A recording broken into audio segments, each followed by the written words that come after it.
नमस्कार मित्रांनो, मी active education YouTube channel मध्ये आपले स्वागत करत आहे। आपणासाठी एक अत्यंत आनंदाच्या व दिलासादायक बातमीचे स्पष्टीकरण करत आहे। तर चला आपला जास्त वेळ वाया न जाता आजचे स्पष्टीकरण पाहूया। मित्रांनो, आजची ब्रेकिंग न्यूज आहे। ब्रेकिंग न्यूज, आनंदाची मोठी बातमी। पेन्शनधारक मालामाल। पेन्शनधारकांच्या संदर्भात सरकारचा ऐतिहासिक निर्णय, मिळणार हा मोठा लाभ। या संदर्भात सविस्तर स्पष्टीकरण पुढील प्रमाणे पाहूया।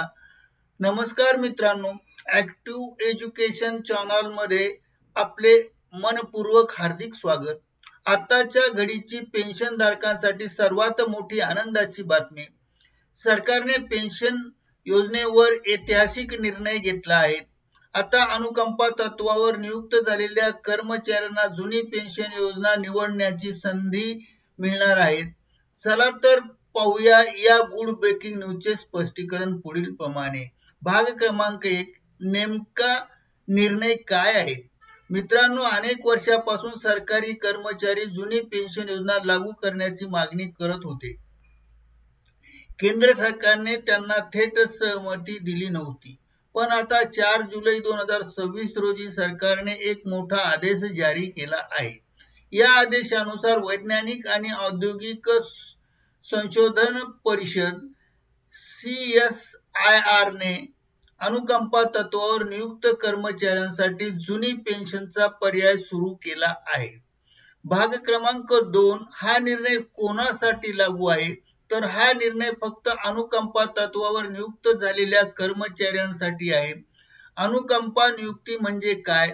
तर सरकारी कर्मचाऱ्यांच्या सेवेदरम्यान किंवा कार्यरत असताना सेवेत मृत्यू झाल्यास किंवा कायमस्वरूपी त्याला अपंगत्व प्राप्त झाल्यास त्याच्या कुटुंबाच्या सदस्याला दया याचना क्षमा म्हणून नोकरी दिली जाते आणि याला अनुकंपा नियुक्ती असे म्हणतात। आणि या संदर्भामध्ये अट काय आहे? तर ज्या कर्मचाऱ्यांनी अनुकंपा नियुक्ती 1 जानेवारी 2004 पूर्वी झाली आहे, अशा कर्मचाऱ्यांना हा लाभ मिळणार आहे। भाग 3, या आधी काय होते आणि आता काय बदलले हे तिसऱ्या भागात पाहूया। या आधी 1 जानेवारी 2004 नंतर रुजू झालेल्या कर्मचाऱ्यांना NPS मध्ये टाकले जात होते। मार्च 2023 मध्ये सरकारने इतर कर्मचाऱ्यांना एकदा OPS निवडण्याची संधी दिली होती, पण अनुकंपा कर्मचाऱ्यांना ती संधी दिली नव्हती। आता 4/7/2026 च्या नवीन आदेशानुसार CSIR च्या सर्व प्रयोगशाळा, संस्था आणि युनिट्सना हा पर्याय देण्याचे निर्देश दिले आहेत। हा निर्णय सुरुवातीला कार्मिक, सार्वजनिक तक्रार आणि निवृत्ती वेतन मंत्रालयाने 22 जून 2026 रोजीच्या पत्राद्वारे सुरू केला होता व त्यात म्हटले होते की 12 डिसेंबर 2003 पर्यंत अनुकंपा तत्वावर अर्ज केलेल्या कुटुंबांना OPS चा पर्याय देऊ शकते। आणि भाग क्रमांक 4, काय फायदा होणार आहे? तर एक मोठा आर्थिक दिलासा मिळणार आहे। जुनी पेन्शन योजनेमध्ये शेवटच्या पगाराच्या 50% अधिक महागाई भत्ता मिळतो। 2, त्यामुळे निवृत्तीनंतर आर्थिक सुरक्षितता मिळते। 3, पहिले पाऊल CSIR ने सुरू केले आहे। 4, त्यामुळे आता केंद्रीय स्वायत्त संस्थांचेही अनुकरण करत आहेत। 3, न्याय मिळाला। वर्षानुवर्षे वाट पाहणाऱ्या अनुकंपा कर्मचाऱ्यांना आता न्याय मिळाला आहे। भाग क्रमांक 5 मध्ये काय आहे ते, आता पुढे काय आहे ते पाहू। आता सर्वात मोठा प्रश्न आहे की इतर विभागांना हा निर्णय लागू होणार का? सध्या हा निर्णय फक्त CSIR साठी आहे, पण कर्मचारी संघटना आणि इतर विभागांनी हा निर्णय लागू करण्याची मागणी मोठ्या जोरात करणार आहेत। याकडे सर्वांचे लक्ष लागले आहे।